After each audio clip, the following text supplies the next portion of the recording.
Sa video ito guys, may isi-share naman ako sa inyo guys. Isi-share ko naman sa inyo yung may bagong techniques or tactics, yung mga gold digger ngayon guys.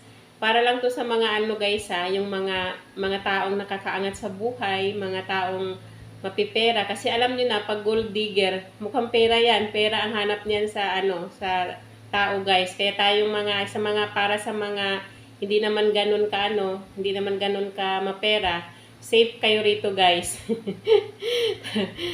Sige guys, mag-umpisa na tayo guys. I-share ko na sa inyo guys. Itong i-share ko ngayon guys ha, nasaksihan ko naman to. Kakilala ko guys dati guys kung anong ginagawa niyang technique para siya ay magkapera sa mga mayayaman.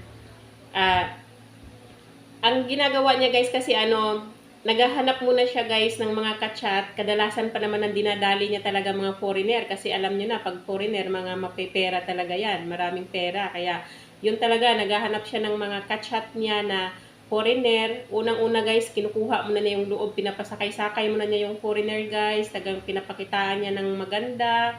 Mini-message niya ng mga overload na kaswitan. Ang talagang pinapakitaan niya talaga ng maganda. Kasi syempre nga, kinukuha niya ang loob ng mga na yun, foreigner na yun para madugasan niya ng pera. At saka, guys, kahit may asawa, pinapatos talaga niya.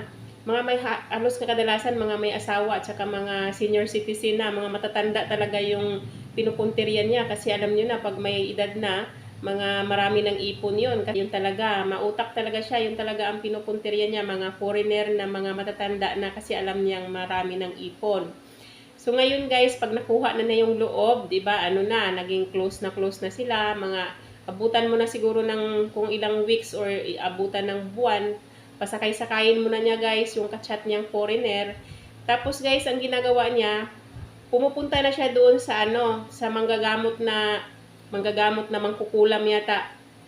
Siyempre kapag normal na manggagamot lang, hindi naman kayang gawin yung dalhin niya guys yung magdala siya ng cellphone niya, ipakita niya yung picture noong kachat niya na mga mayayaman. Hindi pa naman isa lang guys. As in talagang kaliwat kanan yung kanyang yung kanyang kachat na mayayaman para siguro marami siyang madugasan.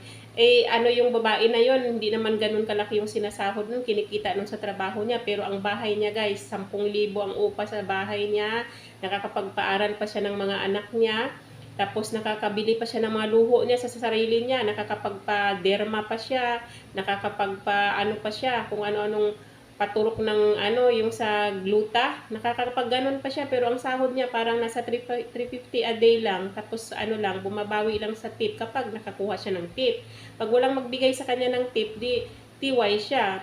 Pero ang klase ng pamumuhay niya pang mayaman kasi nga ganun yung tactics na ginagawa niya, kaliwat kanan yung nagbibigay sa kanya ng pera kasi yun nga, yung mga kachat niya, dinadala niya doon sa manggagamot na yon, pinapadasalan niya yung picture, kahit picture lang guys, talab ka agad guys, maniwala kayo. Kaya kayong mga mapipera dyan, kayong may mga magaganda ang trabaho, naku, mag-ingat-ingat kayo sa pagpo-post ng mga picture nyo kasi kapag natipuhan kayo ng mga gold digger na yan, kuhanin lang ang loob ninyo yan.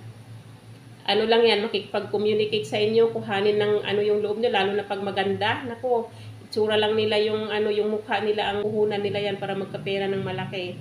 So guys, ang siste ganito, yung kakilala ko, punta na siya doon sa sa manggagamot Ipakita lang niya yung picture guys, tapos dadasalan nung manggagamot na yon, mag-antay lang siya. Nandun ako, isang beses kasi nakasama ako. Tapos nagtanong pa yung manggagamot kung magkano daw ang gusto nung yung kakilala ko nga. Pa siya ng halaga, gusto daw niya 350,000 ang gusto niya. Umalma naman ngayon yung manggagamot, sabi ang laki naman, grabe ka naman humiling, ang laki. Nakonsensya din siguro, di sabi niya, magkano ba? 50 lang daw, 50,000, o di nagkasundo na sila sa 50,000. Di ba? Tapos ilang araw lang nun guys, yung hihingian niya guys, hihingian niya ng pera, magpadala yun, hindi talaga makakatanggi kasi ilang beses ko nang siya, nasaksihan na pinapadalahan talaga siya ng pera, nakakabayad siya lahat ng mga billings niya dahil sa padala ng mga kachat niya. Kaya kayo, naku, mag-ingat talaga kayo, hindi kayo safe, yung mga mayayaman na mapipera dyan, mag-ingat kayo sa mga gold digger kasi iba ang nila ngayon. technique or tactics nila para magkapera. Dadasalan lang yung mga picture nyo, hindi kayo makakatanggi. Maniwala kayo sa akin. Ginawa ko naman ang video na to guys kasi parang ako ang nakakonsensya sa ginagawa ng kakilala ko guys eh. Nakakakonsensya yung ginagawa niya guys. Nakakaawa yung mga biktima niya. Kahit sabihin mo ba namang mapera yon, ang pera nun, nilalaan nila sa pamilya. Kasi may mga pamilya halos yung kanyang dinadali eh. Siyempre kahit mapera yon, may mga pamilya yun, may anak yun na pinaglalaanan ng pera, napupunta sa kanya. Hindi pa naman siya isang beses lang hihingi, halos buwan-buwan siya nang hihingi. Kasi nga wala naman siyang maayos na trabaho eh, tapos ang dami niyang luho sa katawan. Kaya gusto ko lang magbigay ng babala sa mga, mga dapat nabigyan ng babala kasi yun talaga nasaksihan ko, nagawain ng kakilala ko, nakita ko kung ano yung ginagawa niya, kung ano yung ginagawa ng techniques para magkapera siya. Kaya ko daw guys, mag-ingat kayo sa ganitong klase ng mga babae na mga gold digger. Hindi ko alam kung may mga lalaki na ganito basta babae kasi yung kakilala ko eh. Yun lang guys, yun lang ang mag-share ko sa sa ngayon guys. Sana guys, maging aware kayo. Sana guys, na-appreciate nyo ang video kong ito. Sana naman, nakapulot kayo ng aral sa video ko ngayon. At huwag nyo naman kalimutan guys, pa-like naman yung aking video, pa-subscribe yung aking channel, at pa-hit na rin ang notification bell para ma-update kayo or ma-notify kayo sa susunod na mag-upload na naman ako ng panibagong video. Yun lang. Maraming salamat sa inyong lahat. God bless you all. Bye-bye!